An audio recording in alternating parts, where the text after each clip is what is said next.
and welcome to the last term time event in the AAD Sessions series for the Centre for Urban and Built Ecologies. We are convening this event online tonight, and we will have one more event which will take place at the beginning of July, 1st of July, as a out-of-term event for CUBE. But this is our last term time event, and I'm really pleased to welcome Mariam Akinlolu from the School of Built Environment and Ronke Shoderu from GSBL, the Graduate School of Business and Law, tonight. Mariam, I'm going to hand over to you directly and go ahead with your presentation, and then we'll have a response from Ronke and as much of a discussion as we want. We are expecting a few more attendees, but we'll make a start, and also the recording will be available afterwards. Over to you, Mariam. Thank you, Matthew. Can you see my screen? You can see your screen. It's a blank screen at the moment. You had your title slide up a moment ago. There we go. Now I can see your title slide. Go ahead. Okay. So thank you, Matthew. And I also want to thank you for this invitation and the opportunity to present some of our research work. So today I'll be basically showcasing findings from one of our projects, and the title of this presentation will focus on centering Indigenous women in climate adaptation through the GETSI Climate Nexus. So I'll be speaking about work that challenges me, or has challenged me personally, and I believe it has challenged Ronke as well, fundamentally around how we think about climate adaptation.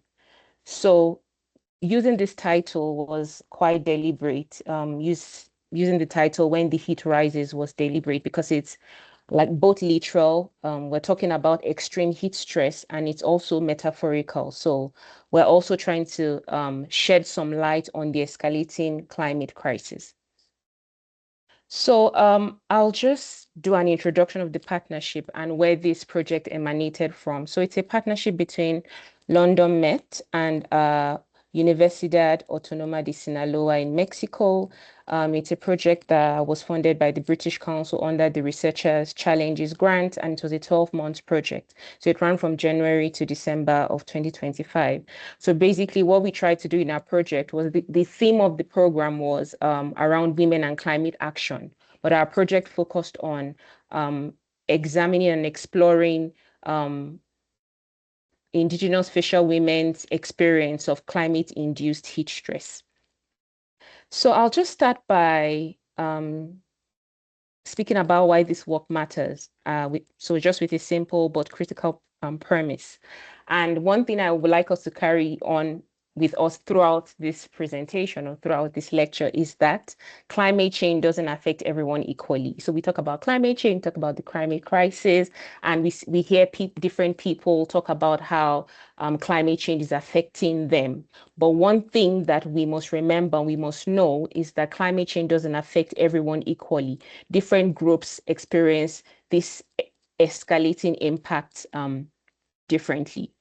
So when we speak about this from an intellectual perspective, literally, like, what does this mean in practice?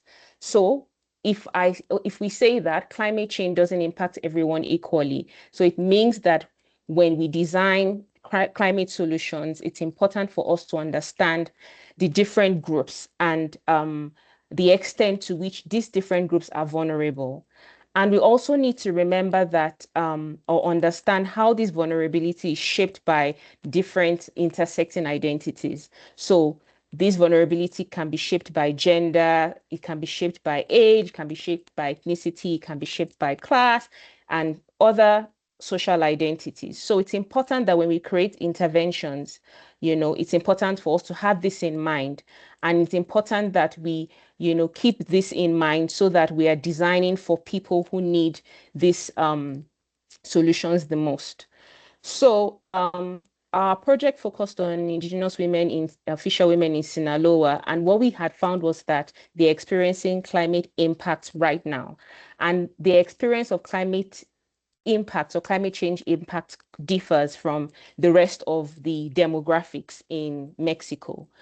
And what we also find is that although they are being affected by climate impacts, they remain largely invisible in mainstream climate discourse. So there's a lot that has been written about, when climate policies are designed, when climate interventions are designed, when climate solutions are designed, the voices of certain groups are marginalized. The voices of climate, certain groups don't reflect in this discourse.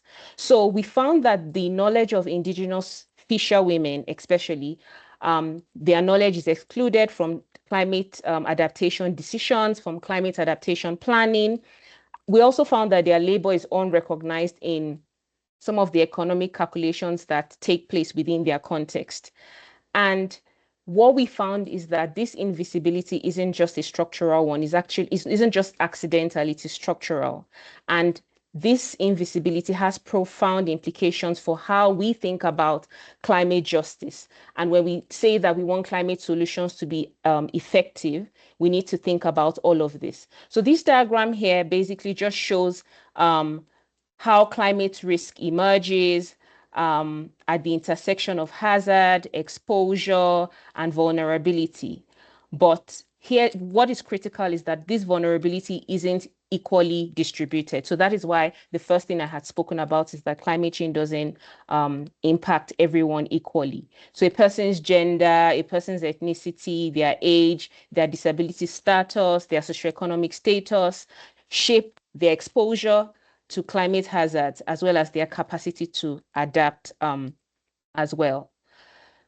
So I'll just move to talking about the GETSI climate nexus, because when I introduced the topic, I had spoken about the GETSI climate nexus. So in all of the work that Ronke and I do when it comes to like climate adaptation, gender equity in the built environment, in science, we take an approach and we examine all of this through a GETSI lens, which is the gender equality, disability, and social inclusion lens. There are a lot of lenses. I've found like a lot of people will say they use the gender equity, gender equality, social inclusion lens, the GESI lens. But one thing I've always discovered is that disability is very much non-existent in most cases. So when we do our research or when we do our work, we examine all of what we do through the GETSI lens, and that is what we applied to this work.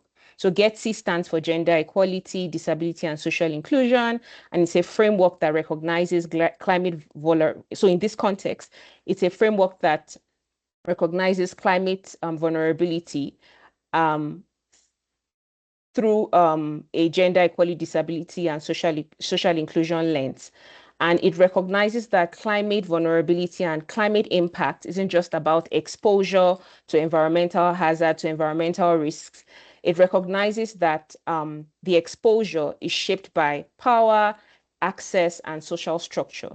So the GETSI climate nexus means that we cannot separate climate impacts from questions or concepts around justice, around equity, and around inclusion. They are not separate concerns to be addressed after we've solved the technical climate problem. So we need to think about this in the process of trying to solve this problem. In fact, this is actually the climate problem. And then when we fail to enter GETSI into climate work, we're producing solutions that either don't work or actively reinforce existing inequalities. So I just thought to touch on this to describe the lens that we apply to this study and how it relates to climate adaptation. So just to move into our project itself. So the title of our project was, or we called it, the Grandmothers of Guacaporito. So Guacaporito is a city in Los Mochis, or it's a town really in Los Mochis, and it's based in Sinaloa in Mexico.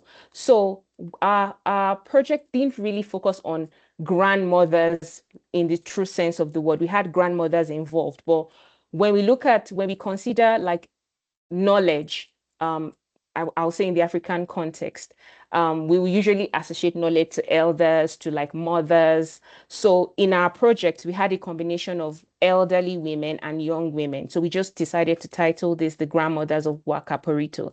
And our project focused on strengthening Indigenous facial women's resilience to extreme heat stress. So just to give some context, Mexico is experiencing worsening climates, and things will continue to get worse as time goes on, according to research. So there's an immediate urgency. It's not a future problem, it's happening right now. And there's data that has shown that, there's severe and immediate climate crisis occurring in Mexico, and this crisis is going to hit the vulnerable communities like fisher women. It's going to hit them first, and it's going to hit them hardest, which makes the work we're doing critically important and time sensitive. So data shows that Mexico has the fastest warming rate in Latin America. They experience a lot of drought. There's an economic threat. The threat on the economy is staggering. And it's much more critical for fishing communities because the impact is already here. The fishing communities or the coastal communities within Mexico are already experiencing this impact. So their fish quality is declining, their processing is becoming like very dangerous. They're experiencing income instability, they're threatening food security. So all of this is happening now to real people. This is not a future problem, which makes this work very important and urgent. So the core problem we were trying to solve in our project was that we identified that there are heat waves occurring in Mexico, and it's intensifying with climate change. And in Mexico, in many parts of Mexico, especially the coastal areas and amongst indigenous communities, gendered labor roles are assigned to women. So women are the ones that, leave their homes to go out, to like maybe engage in agriculture, to literally provide for the family. So the labor roles or their roles as homemakers, as providers of the family or providers of the household expose them to prolonged and extreme heat stress. So when we know that there's a problem of heat waves and women are experiencing this more, why are their voices not evident or prominent in climate adaptation efforts? Why are their voices missing from climate adaptation policy? Why are they not part of the conversation? Why are they not sitting at the table where the decisions are made? So this is the core problem that we identified. So we thought that it was important for our project to focus on how we can strengthen the resilience of these fisher women to extreme heat stress. So just to also expand on the Getty Climate Nexus and how that is linked to our project. So within the context of our project, the Getty Climate Nexus recognized that gender labor roles exposes women to prolonged heat, women have limited decision power, and then when we look at ethnicity as well, indigenous people are experiencing a lot of systemic marginalization, and their traditional ecological knowledge is currently undervalued. They have different methods, ways that have been tested and tried that can, and their knowledge can help to solve some of this climate crisis that the world is experiencing, but their cultural knowledge is being undervalued. And then when we look at class as well, indigenous peoples have limited access to resources such as healthcare and cooling infrastructure. So there's a triple vulnerability framework. So they experience a triple vulnerability. So we linked the Getty framework to the climate adaptation concept and came about this, and then there came about this triple vulnerability framework. And the triple vulnerability framework emerged from us listening to fisher women themselves. So they had described their experiences of climate impacts through different means. So they describe it through gender, like I said, their roles as primary income providers, breadwinners of the family exposes them to heat. And also traditional labor divisions are really rigid as well within their community. So they have limited power in households and in community decision making. So you think that because they are the breadwinners, they are the ones that literally manage the household, then they will have like the opportunity to sit at a table to speak where these decisions are made. Then they are also being impacted by cultural norms as well. So their indigenous knowledge systems are systematically undervalued. They are marginalized. They face a lot of barriers with regards to accessing services due to language and cultural marginalization. So all of these are not separate problems. They are compounding problems. They compound each other. And when we spoke to these women, they made us understand that being an indigenous woman in a fishing community economy creates some specific vulnerabilities that no single dimension framework would capture. So this triple vulnerability framework captures the experiences of these fisher women. So I'll move on to, I've been speaking about, why this is important, the concepts, the frameworks we adopted. And I've basically described that our project focused on fisher women in Sinaloa. But I will then give some more like contextual and geographical background about these fisher women in Sinaloa. So these fisher women in Guacaporito and Hitsamori originate from the Yoreme tribe. So they are called the Yoreme indigenous peoples. So I'll just play a brief video here. It's in Spanish, but I think you will get the idea from the video.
So that's just a brief video. So the Yorema people are also called they're also known as the Mayo people or Mayo people. So these are the indigenous tribes that are based in Guacaporito and Hitsamori.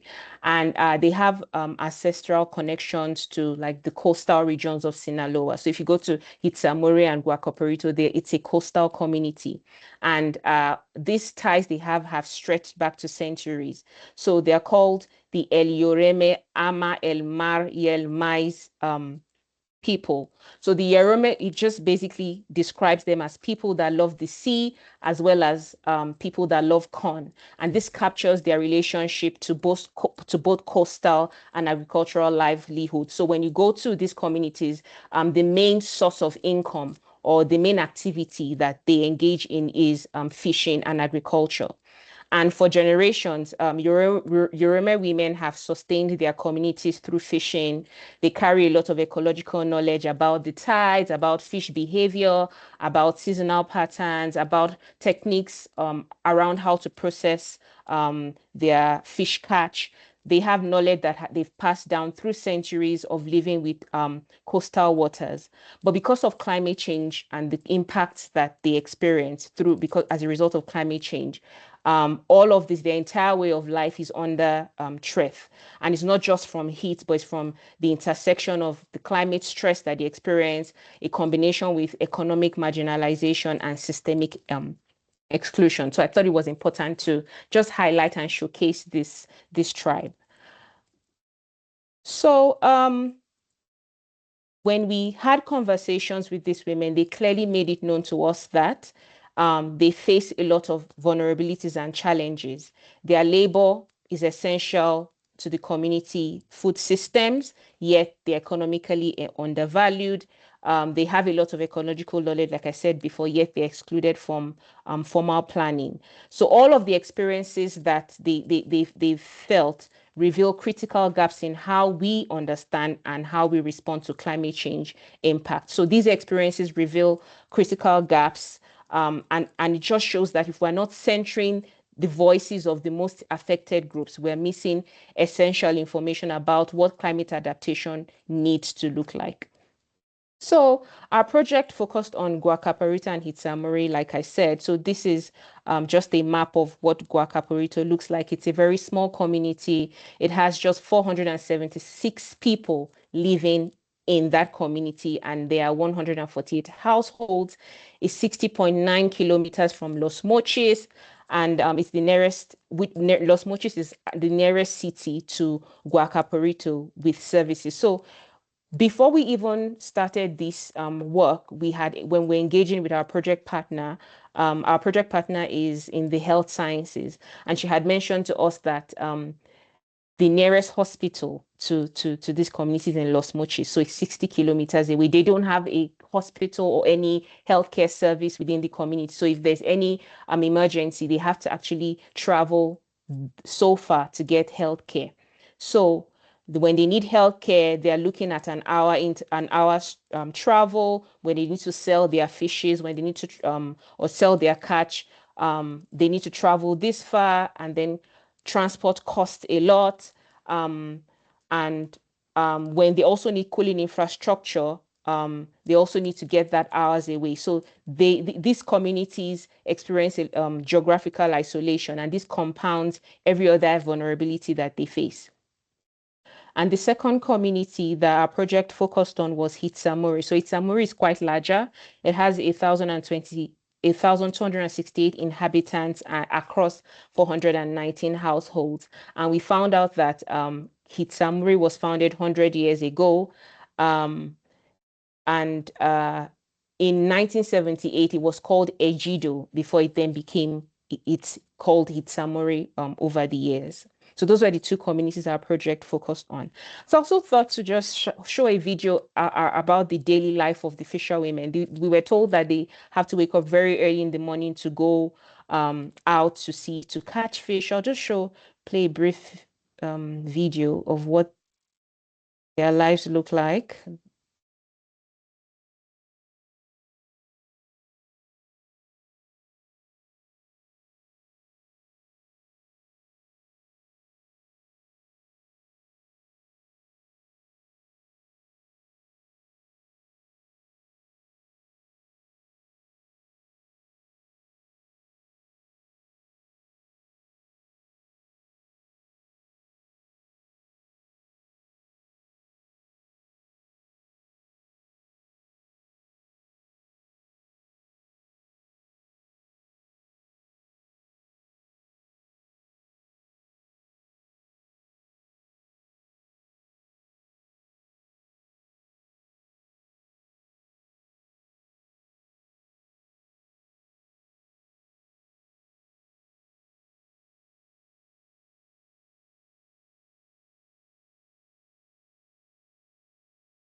So you will notice, I'm sure you'd have noticed a couple of things as you watched. The beginning of the video showed how early they had to leave their home. So they begin before dawn and they walk through the hottest part of the day. So there's a lot of exposure that they encounter because the processing of the fish happens with minimal shade. You can see the boat doesn't have any shade. And then there's a lot of labor intensity. So it's not just fishing, there's processing involved, there's preservation, there's sale. They do all of this under like a lot of physical strain. You also notice that the quality of catch and the amount of catch, the heat is also affecting. We were told that because of the increasing heat, a lot of sharks are coming closer to shore and they're eating the fishes. So when they go to try and catch fish, they are not able to catch a lot. So this is what the daily life of the fisherwomen look like. They have to go out to sustain their families. They have to work under these extreme conditions to be able to survive. So literally, our project sits at the intersection of heat, health, and gender. So I had mentioned before that heat waves are intensifying everywhere, but gendered roles and gendered labor means that women experience prolonged exposure more than men would experience. And then in these fishing communities, women do most of the post-harvest processing. They spend a lot of hours in direct sun with no cooling infrastructure. And when we think about all of this, like there was a question that I highlighted at the beginning, that if women are experiencing all of this, where are their voices in climate adaptation efforts? And when we think about international climate funding, when this funding flows to Mexico, how much actually reaches these coastal fishing communities? When adaptation programs are designed, who sits at the table? Almost never the women that are most affected. So we need to look at this from a lens of like climate justice, social justice. The exclusion is very unjust. It's economically inefficient, and it's producing failed interventions. So I also just thought to highlight the challenges from a health perspective, because that's what our project focused mainly on. So women experience a lot of like challenges and health impacts as a result of the exposure to heat.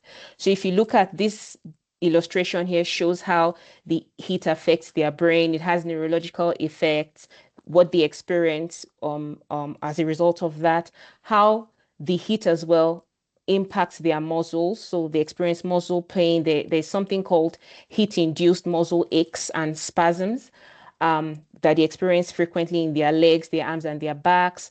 The heat also has an impact on their lungs, their head, their heart, their general body, their kidneys. So women experience physical and mental health consequences as a result of the heat. And then there's another dimension for pregnant women as well. So pregnant women face adverse outcomes when exposed to extreme heat in certain stages of their pregnancy. Then when we look at it from a social and community angle as well, the impacts cascade throughout the entire households and their communities. So remember that I had mentioned that the women have like huge responsibilities when it comes to caring for the household. So there's increased care burden. They spend almost about 2 additional hours daily helping to keep their families cool during extreme heat. Some of them have to sit and fan, their kids, using an object to provide like air.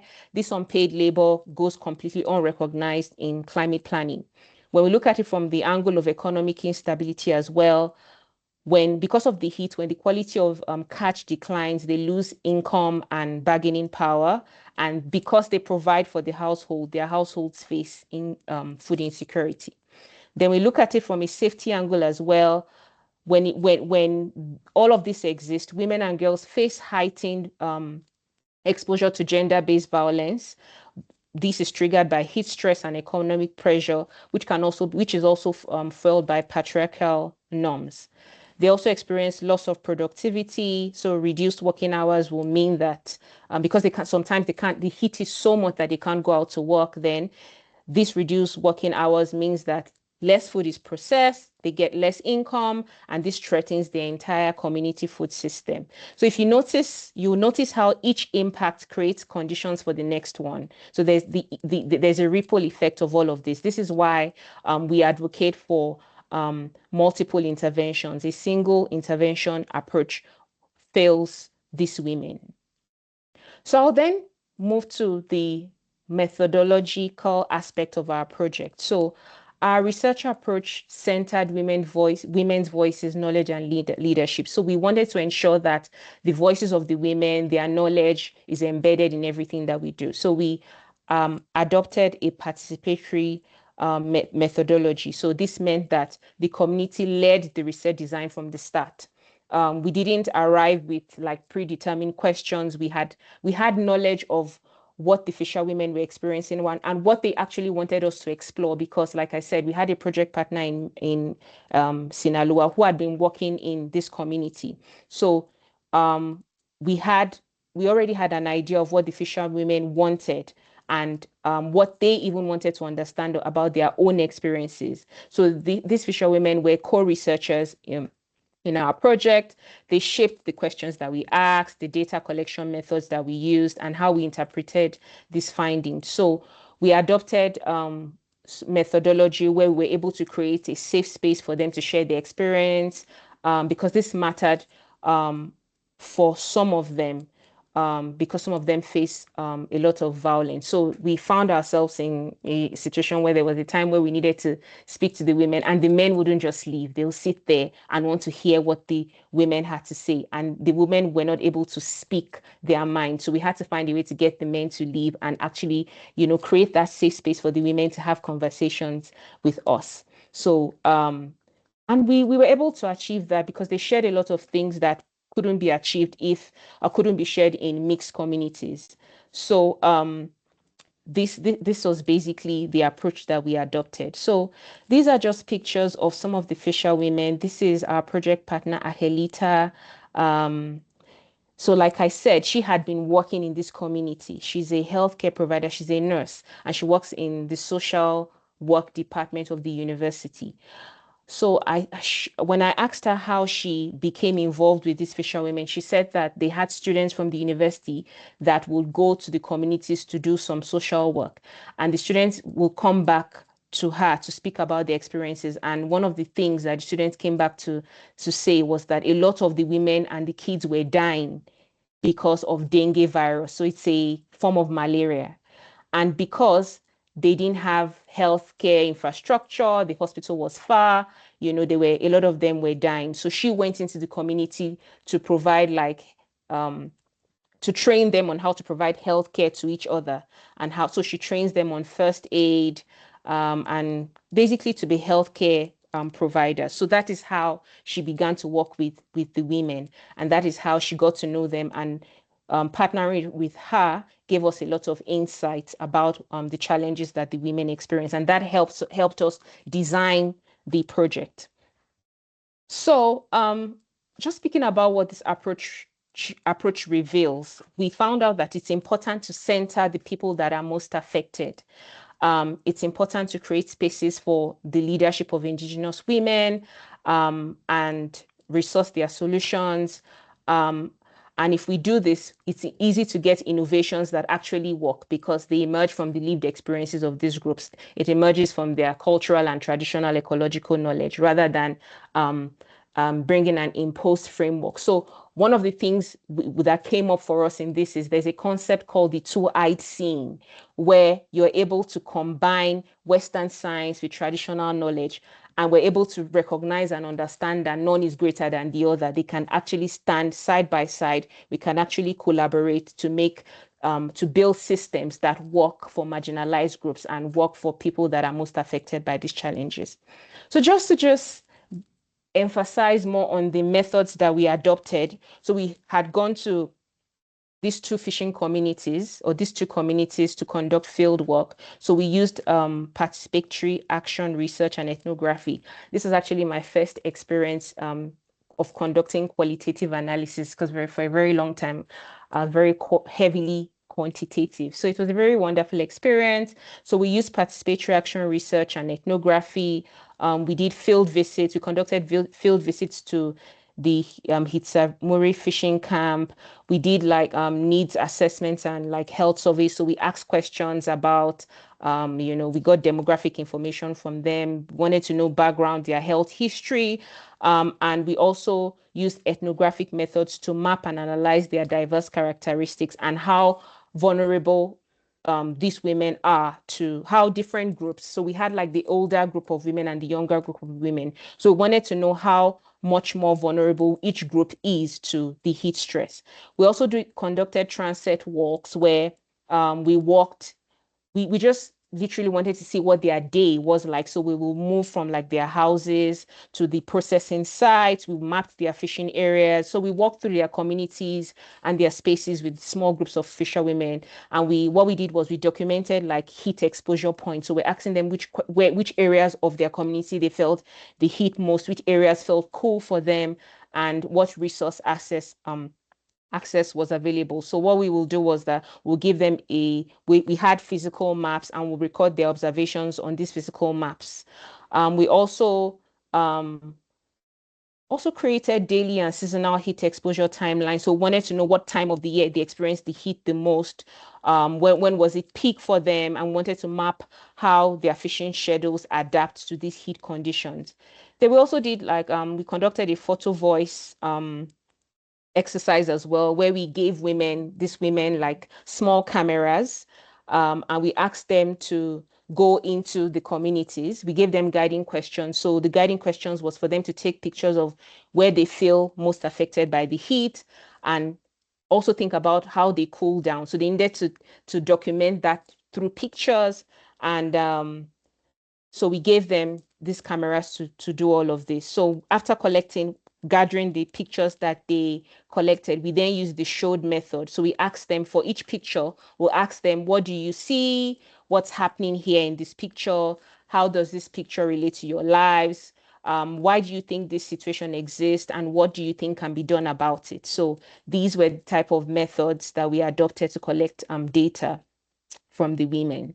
So these are some of the pictures from the community. This is us, the project team. So this is Ronke, this is me, and there were two other of us that went to the Guacaporito from London Met, and we have the rest of the project team from Mexico. These are what their homes look like. We actually found out that they hadn't experienced rainfall for 2 years. So we were told that this was a lagoon that had completely dried out.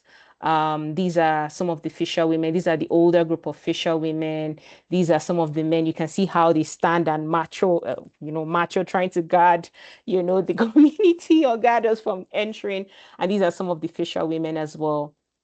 So what did we find from this work, or from some of the data that we collected for the women? So we found out that, or in conversations we had from the women, we found out that these women or these grandmothers aren't waiting for external solutions. They were already adapting. So they were already applying like timing adjustments. They were beginning to fish during cooler hours and trying to adapt to their processing schedules. Then they were beginning to apply their traditional ecological knowledge. So they were beginning to use like traditional natural materials for shade, such as bamboo. Also, they were beginning to use like collective action or adopt collective action, where they had like mutual support networks, cooperatives. They were sharing resources. They have an amazing cooperative like society. They even have uniforms. They're giving each other mutual support and sharing knowledge amongst themselves. And then when it comes to health self-management as well, I remember I had mentioned how we happened to know about this community through Angelita, because she was training them to be healthcare providers. So they're beginning to get training on how to provide first aid and health education where formal healthcare is not accessible. Then they're also beginning to innovate when it comes to providing or generating income. So they're beginning to diversify their income sources. Now they're going into poultry, into farming. So all of this is happening without any formal climate funding or any government support. In fact, when we went into the community, we're told that their tribes seem to have been forgotten. So they were just, one of the things that they were really happy about was the fact that they were recognized, because it was just so funny that they are in Mexico and the Mexican government doesn't even recognize or even know that they exist. So these are some of the things that we discovered in our engagement with the women. So another angle of our project was us, apart from doing field work with the women, we also went on to have a multi-stakeholder collaboration. So we had a workshop and a challenge prize. And here, what we did was we organized a workshop for a diverse group of people in the UK. So students, people working for NGOs. So it was a collaboration between this group of people in Mexico and the UK. And then our workshop focused on gendered impacts of heat stress. So we took them through the challenges the women are facing, the GETSI framework, the vulnerability, the triple vulnerability framework, and why community-driven solution is important. So we had a workshop for that, an online workshop. And then we went on to get these participants into a challenge prize competition, and we called it From Net to Chill. So the response, it was what they had to do was to develop sustainable cooling solutions for these women. So the criteria was that these solutions needed to be culturally relevant, they needed to be gender responsive, they needed to be community driven, and it needed to exhibit long-term development impact across 10 years. So we had I think 6 teams, and we had to choose 3 winners.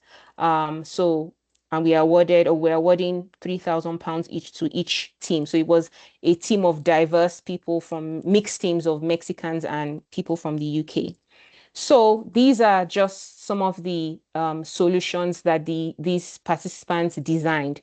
So we asked that whatever they design cuts across any of these three or focuses on any of these 3 themes. So policy, it could be a policy, things around policy initiative, design and infrastructure, community engagement. So or any of this, it had to align, any of the solutions needed to align with one or more of these themes. And these are some of the ideas or solutions or proposals that these groups made. So somewhere around like community refrigeration, cooperatives, somewhere around like creating a space for emancipation for these women, somewhere around training them on how to make cooling gels and some protective clothing.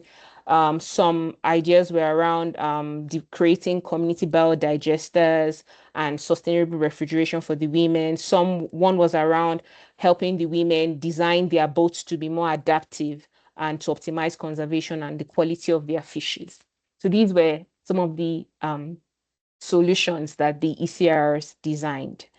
So just to kind of round off, what the GETSI lens or what applying the GETSI lens to our project reveals that although we know that there are a lot of other approaches that are being applied to this whole climate change adaptation conversation, what these other approaches miss is that they are gender blind, and these gender blind climate lenses will see heat stress as a universal environmental hazard. So it understands that heat stress or challenges around climate change is experienced the same across all demographics, and that heat stress, so I repeated that. And then we found out that, but when you apply this gender equality, disability, and social inclusion lens, we discovered that women's exposure is shaped by a wide range of factors, gendered labor compounded by age, ethnicity, economic marginalization. So it's not a one-size-fits-all approach. They have to be like very intentional and gender responsive, gender transformative interventions to addressing these challenges that women experience. And this, when you apply GETSI as well to the climate change crisis or the climate conversation, we find that women lose bargaining power, households face food security, and systemic inequality deepen. So this just highlights why this topic is important and why we need to apply this lens when we are exploring or examining these issues. And I just thought to also touch on what this means for built environment practice.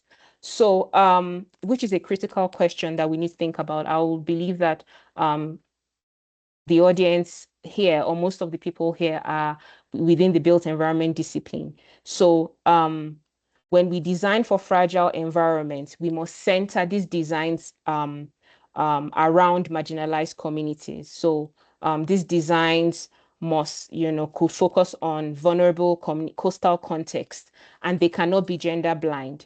They must address how the spaces are used, when they are used, for what labor, and with what access to resources we design these spaces.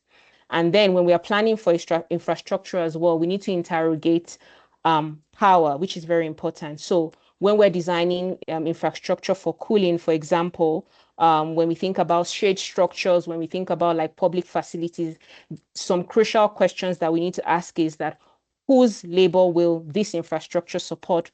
Who has been excluded from previous interventions? What arrangements or what design rearrangements reinforce or challenge these existing inequalities? And when we think about participatory design, we must think about how there is genuine co-leadership, which just shouldn't be extractive.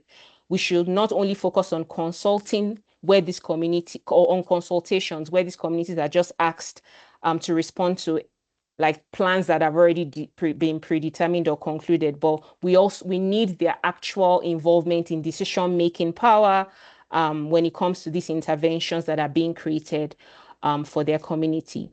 So I just want to close my presentation with this statement because it actually captures the fundamental lessons that we learned, or I learned, from the grandmothers. And what I learned was that effective climate adaptation cannot be separated from social justice. They are concerns that are parallel, and they actually, or they aren't concerns that are parallel. They're actually the same. They are one and the same. And that when we center the voices, knowledge, and leadership of those most affected, those most vulnerable, we are not just creating more, we don't just create more just solutions, we also create solutions that actually work. We learned that the grandmothers carry like centuries of knowledge about living within coastal waters, about adapting to environmental change. And what we found, or what we realized, that a lot of climate adaptation conversations, policies, interventions ignore this knowledge, and that is quite unfair. And it's actually economically wasteful. So to chart a path forward, it requires us to be humble, it requires humility from those of us in research and practice. It requires us to recognize that these communities we often position as beneficiaries are actually the experts. They've tried and tested these methods and they've worked. So our role as researchers is to amplify what they've done, to amplify these resources and actually protect the adaptation strategies rather than imposing ours on them. So that's all from me. Thank you for listening. Thank you so much, Mariam. I realized that beginning this event, I didn't actually introduce you properly, that you are a senior lecturer in the School of the Built Environment and obviously have leadership roles in relation to research at school level as the research leader, and also with regard to postgraduate research. And that your focus on gender equity, climate justice, and social inclusion comes out of this built environment background, but also with a range of applications. So having done that, I'm also now going to introduce Ronke to come back as respondent and discussant. Ronke is Associate Professor and Deputy Head of Law in the Guildhall School of Business and Law, and her research explores sustainable development and governance within World Trade Organizations alongside student engagement and belonging. So yeah, Ronke, you were involved in the activity itself, and we saw pictures of you. Could you give us your response and some discussion points and maybe questions to get us to really think about what Mariam has presented? Okay, thank you very much for that. I have some slides here, but I'm mindful that Mariam has covered really most of what needs to be covered and very clearly. But if I can just highlight a couple of points, I hope you can see my slides. Can you? We can't see them, Mariam. Yes. Oh, I'm sorry. Yes, we can. Sorry. Yeah. You can. Great. Okay. Can see. So these are just a couple of points, but I think Mariam has mentioned very clearly what the main challenges were. So when you asked me if I could think about what we can discuss, I think the main points have been highlighted essentially, which is to ensure that the women have a voice and are visible. And I think one of the main things that came across from our field visit was that it was absolutely essential to be on the ground, to see them, to be within their environment, to listen to their stories and their voices, so that we had a very clear idea as to what their concerns were. So my area of teaching and interests covered two things that come quite clearly within this project. One is in the context of environmental law and sustainability. You will notice from some of the things that Mariam has mentioned that the project covers about 3 or 4 of the main sustainable development goals as an ongoing project. Now, in terms of the field work that we covered, Mariam's also mentioned the timing and the temperature gauges that we encountered. And then just to give you an example of the day that we planned to have our walk around Guanapuerto, I think the temperature was in excess of 44 degrees. And I'm thinking of the song Mad Dogs. We decided to do this walk in the afternoon. I don't recommend it. So we lasted, I think, about 10 minutes into our planned half an hour schedule. But I think what it did was it gave a very, very clear indication as to the challenges that they face in terms of their living environment. So our project is looking at fisherwomen and how they're experiencing the changes to their work environment, to their working hours, to their productivity, to the financial returns, which are affected quite significantly from the increases in temperatures that they face. And so while I'm used to looking at, as Mariam said, she's looked at her research from a quantitative perspective, I'm more qualitative, but I'm also mindful that a lot of what I do is looking at paper. And so this opportunity to actually see them in situ and to hear their stories and their narrative was I think, vital to this particular project. And also to recognize the challenges with intersectionality, and also this idea of this very, very important concept of co-creation and co-working. The projects and the analysis that we might apply are not necessarily going to be specific to their needs. Within, I think, a 10 or 15 minute journey between the two villages, you can see quite a stark difference in terms of the terrain. This gives you a picture. This is a picture that I took of the village. So, I think 4 minutes into our walk. And it gives you an idea of the terrain. Mariam has already explained the lake that they had, which has now dried up permanently. While we were there was a van that went around carrying water, drinking water for the community, because I think the local pump that pumps water to the properties was not working. And this is a regular occurrence. And inside the homes where we were welcomed, again, there were issues. So air conditioning there. So we're thinking about all of the things that we want to try to introduce to mitigate climate change and heat. But the immediate response that they have is survival. And you'll see that from some of the extracts that I have for you. But I just wanted to give you an example of what the working and living conditions were. Now, in terms of the perspectives, as Mariam mentioned, we had 2 days of interviewing. The first interview session was predominantly amongst the younger women working, either taking the boats out during the day, or taking the boats out, coming back and then producing and processing the produce.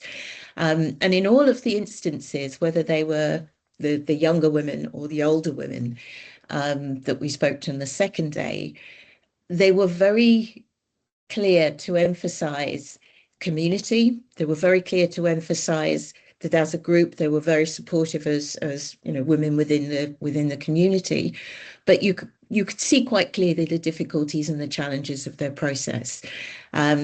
Diminishing returns was a feature that came across in all of the work, having to go out further, having longer hours, starting earlier, and actually then having difficulties in terms of actually producing things that would sustain the family. That increases the risk. That means that they stay out at sea much longer than they would do. That means that they have a very rushed process when they get back in order to try to preserve the produce that they gained. So I've just taken some snippets of some of the comments. We asked a couple of questions, not many, but one was obviously how they cope with the heat. And we also asked a question towards the end about, if they could close their eyes and say, with all of these difficulties that you've talked about, what's your vision for the future of your community? Do you envisage that you will stay, that you would encourage your children to stay? What's the future for you? So I think one of the things that came across, and I haven't edited any of this, but one of the things that came across with all of the women, a few swear words, but very jovial in their retelling of their home experiences. So in addition to the very serious and very significant health problems that the communities experience because of their remoteness, and certainly Angelica's work has been fundamental in that context, there is the additional problems with the heat that Mariam has already alluded to. So as you can see, I've just highlighted a couple of points in terms of their feedback, that it's strong, that it's unbearable, can't hang out, can't socialise, want to get rid of the children as quickly as possible, can't even stand in front of the AC because it's just too hot. So again, what is this in terms of, what is this going to do in terms of physical health, mental health, how the community manages to communicate and to thrive? And I think that is a very clear question that they are all thinking about in terms of the potential future of the community, its cultural richness, and how that is going to survive in the current processes without the infrastructure, without the economic support, without the adaptation and support that is needed to ensure that these communities continue. Just a couple of other comments. Again, some women came from other areas, liked what they saw, and they've stayed. For those that have removed themselves from the day-to-day processes in fishing, they also need to think about, how do I retrain? What happens to me once I retire from fishing? And this is a question that Angelica has tried to address in terms of her projects to help them in terms of dealing with their day-to-day health issues, but also to train other people and other women in terms of first aid care and so on. So again, comments here, never thought about leaving the community. We have what we need, even though things are difficult. Don't want to stay in the city because you can't find trees to find shelter. So again, a lot of humour that came through in terms of their comments. Wouldn't like to go to the city, but there's a comment here in terms of a woman who has made a very conscious effort to make sure that her children study elsewhere. So again, what impact is that likely to have for the survival of that particular community? Sharing the ideas, knowledge transfer from the elders to the younger community. Will the younger community that leaves, will they return? And if so, what sort of cultural changes and mixtures are likely to occur if they've missed, 10 or 12 years of education by studying elsewhere, or in many instances, being sent to live with relatives in the city. Again, here, a sort of fairly poignant comment in terms of wanting a better life for their children.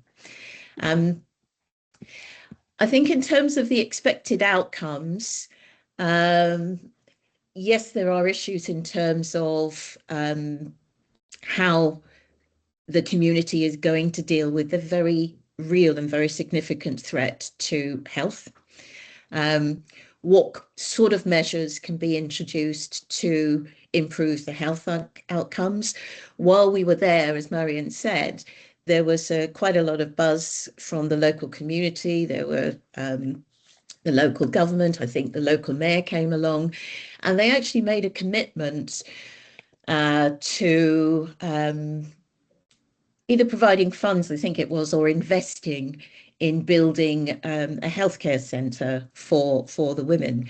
Now, while that was a wonderful acknowledgement, of their importance, one wonders whether that was because, we came from across, the other side of the world to highlight their particular scenario, their particular life experiences, and how intersectionality affects them in the context of heat and extreme heat. So I think for us, one of the things that we would like to do is to follow that through, to make sure that we continue to shine a light on the women in terms of their needs, how they are going to adapt either their fishing environment in terms of how, do we need to invest in better boats and protective equipment. From the research that we covered and the questionnaire that we gave to the women, this is going to be potentially a challenge, because I think the vast majority of them rent those boats. So if there is a cost there to be had in terms of renting the boats, there's a risk of reduced returns from fishing and the processing. What does that mean for the long-term sustainability of that particular method of supplementing the family income? This picture here shows some pictures, is a picture of some elements and moves towards diversification. Mariam, you still have my key rings, by the way. Gives you an example of what they're trying to do to maintain their culture, to sell things in the context of having, perhaps in the future, encouraging agritourism, something along those lines. But again, in order to do that, they need a much better, more sustainable infrastructure to actually welcome those people and to keep them while they're there.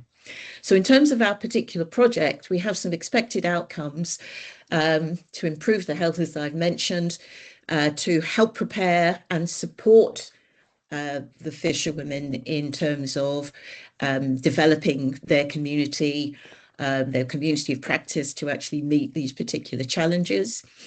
We also did some work with the early career researchers, quite a diverse group in terms of their expertise, a number of engineers. I think every group had at least one Indigenous student, again, to give their own perspective of living with and working within that community.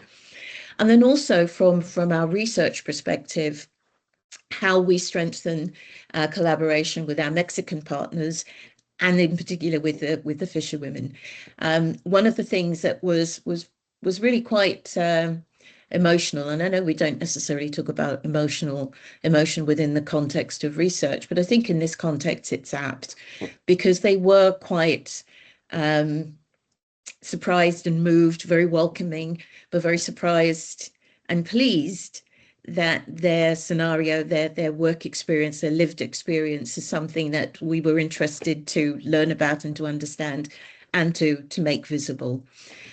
So I think in the context of how we move forward, what sort of mechanisms we can introduce to provide a sustainable and adaptable working environment.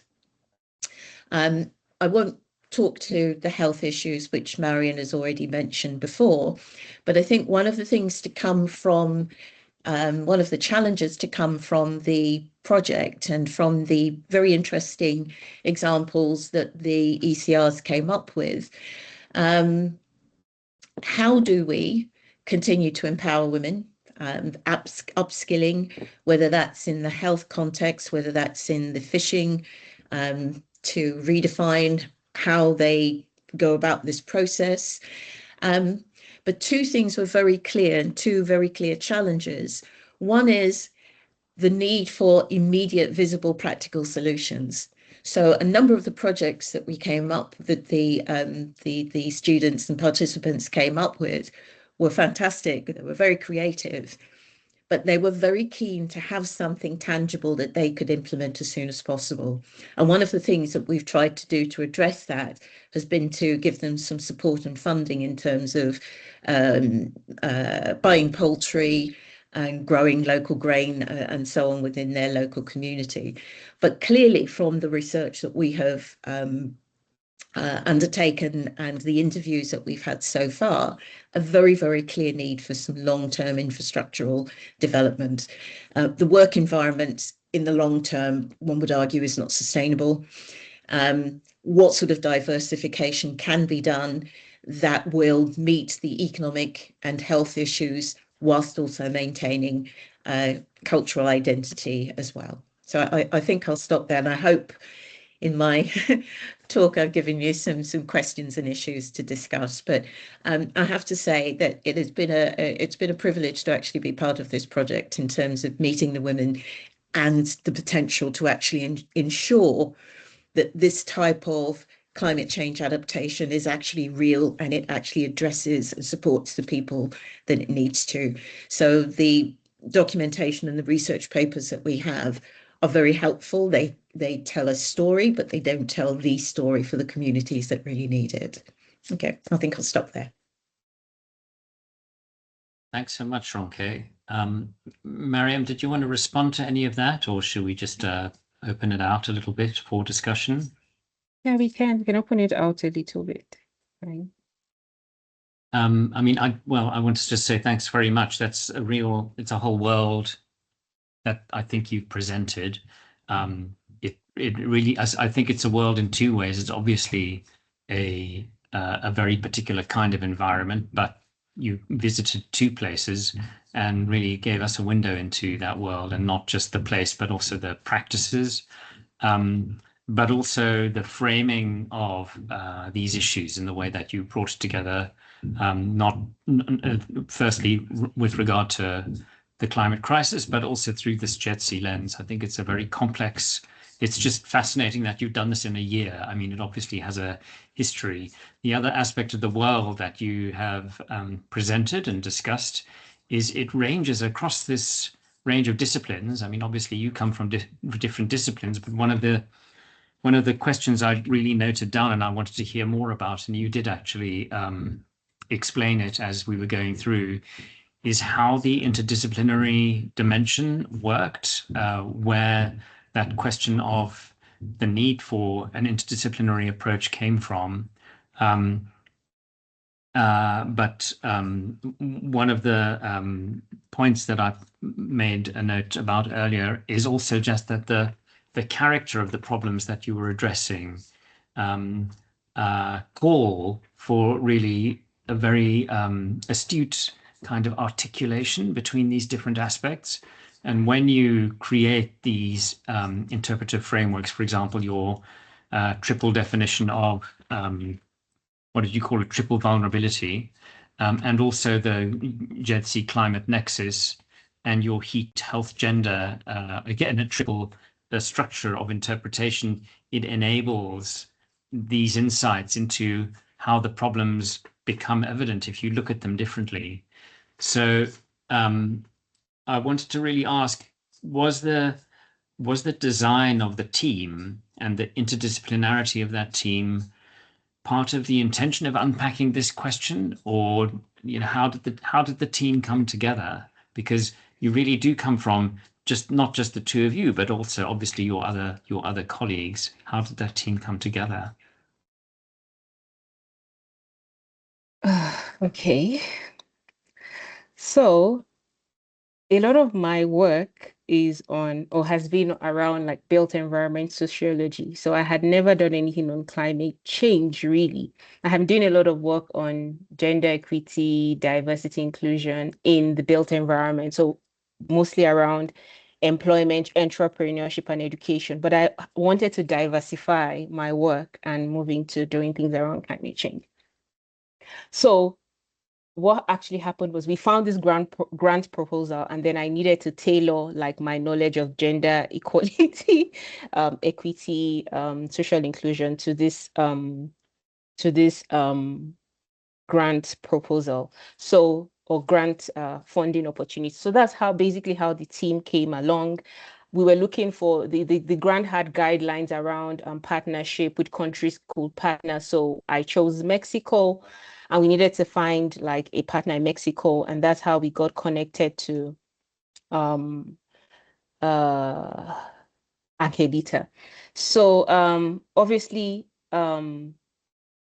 my background, like I said, is around like gender equity and all of that. So the real partnership with Angelita was quite non-negotiable. She's a Mexican public health physician. She has worked with these communities for like over a decade. She speaks Spanish fluently, and then she understands like the regional politics, the local health systems, the Ejido governance structures, and she has spent years building trust with these communities. So showing up, listening, following through on the commitments. So I think all of that, what she had built and her knowledge and her background combined with mine, combined with Ronke's, was just what made this whole partnership work. Our different positions shaped what we could see. Angelita identified the health dynamics that I didn't know about. And then for me, I brought frameworks around built environment equity, but the fisherwomen themselves also taught the entire team things that neither of our academic trainings like will prepare us for. They didn't owe us any of their stories. They didn't owe us their time. They actually opened up, their homes to us. We were able to go into their homes. They showed us, they chose to participate with us because they trusted Angelita and she had demonstrated integrity over the years. So our responsibility was actually to honor that trust and not exploit it. So it also, I believe for me, in most of my work as well, I believe that, the built environment is interdisciplinary, multidisciplinary, and I always believe in in the power of that. People bring in like their different expertise, their different knowledge, coming together to solve like solutions. So yeah, that's it. And for me, in addition to the subject area that I teach for law, I'm also the Education for Social Justice lead for GSBL and SBEN. And so a number of things that we look at are things such as intersectionality and the impact that various issues are likely to have on groups, particularly gender. And also one of the elements of the framework looks at education for sustainable development. So again, it was a very nice coming together of those two aspects in this particular project. But I think the issue here is to really understand, with all of the initiatives, with the legislation that's in place, the Paris Agreement, green funding, whether the funds, whether people have actually committed the fees that they have promised, whether we move from giving grants to giving loans and what the implications of those things might be, and really how important it is to meet those targets that we have. They're not just figures that have been plucked from the air. They have very serious consequences as to whether certain communities survive. So to actually be able to apply those things in this context was really a good thing. It was a good opportunity. Go ahead, Christian. You open your microphone and I'll close mine.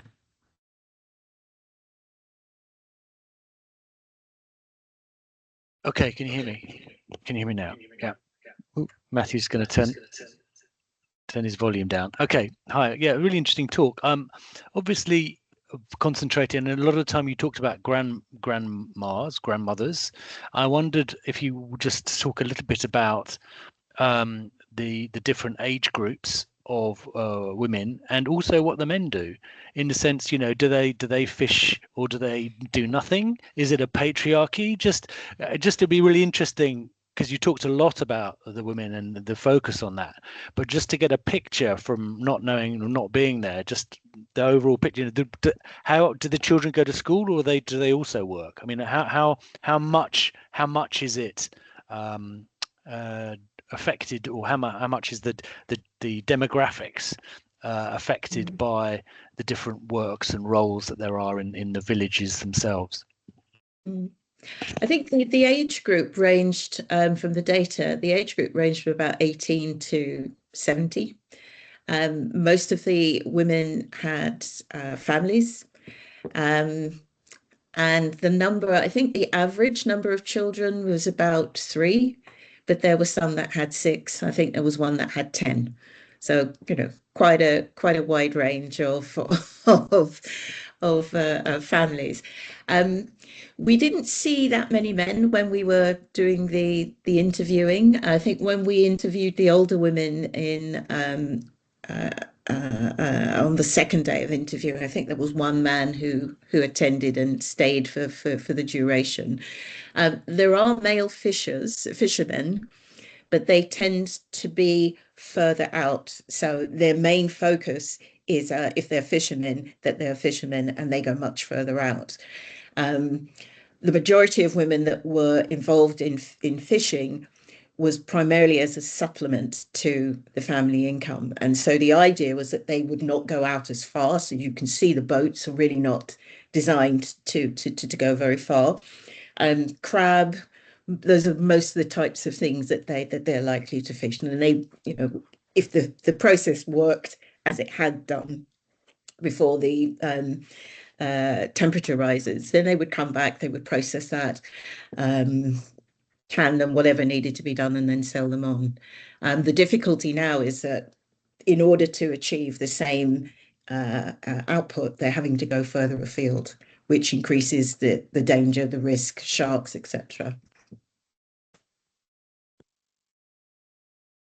Thanks for that.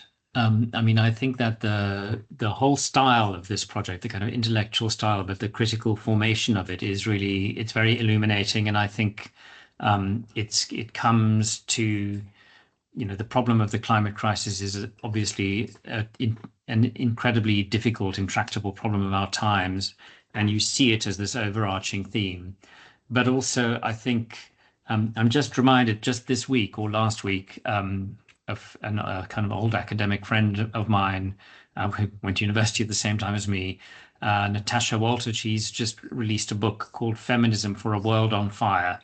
And it brings these two things of gender and climate change together in a way that somehow opens up opens up like hidden aspects and pathways to knowledge and to insight in both. And it seems to be very much that you've hit on an incredibly important and topical way of looking at things. And if it's just 1 year of work you've done on it so far, I'm really hoping you have other things in the pipeline. Are you sort of currently applying for other grants, or are you writing it up? Is there a pathway that's going to happen for this project? I'll let Mariam answer that one. So what we're doing currently is trying to write it up, because a lot of the data we collected was in Spanish. In fact, all of the data we collected was in Spanish, apart from the picture. So it took us, you know, having to get someone to like transcribe for us. And now the thing is that the project itself had a structure or a methodology that the funders wanted us to adopt. So the project didn't really require us to actually do field work and collect data. What the funders wanted us to do was to do the workshop and do the challenge prize. But we just thought that it was impossible for us to design the challenge prize without actually understanding what the challenges of the women were, because we needed the women to actually design the challenge prize for us and then choose the solutions. So the women designed the challenge prize, and then when we had the submissions, the women were the ones that selected the winning solutions. So that was that. So we had to complete that part and then conclude the project and formally report. So all of the data we collected now, what we're doing is writing it up to be able to develop quite a number of publications. Brilliant. Well, best of luck with it. I think we're going to bring this to a close now. It's 5 to 7. Thank you so much for doing this tonight. And I know that colleagues and friends who are not able to be here. A few people have said to me this evening that they wanted to see it, so they'll watch it on rewind. Thank you very much for this. And yeah, unless anybody else has anything to say, I'll end it there. Thank you very much. Thank you so much, Matthew. Thank you. Good Thank night. you very everyone. much. Thank you for the Bye. invitation. Bye, everyone. Bye.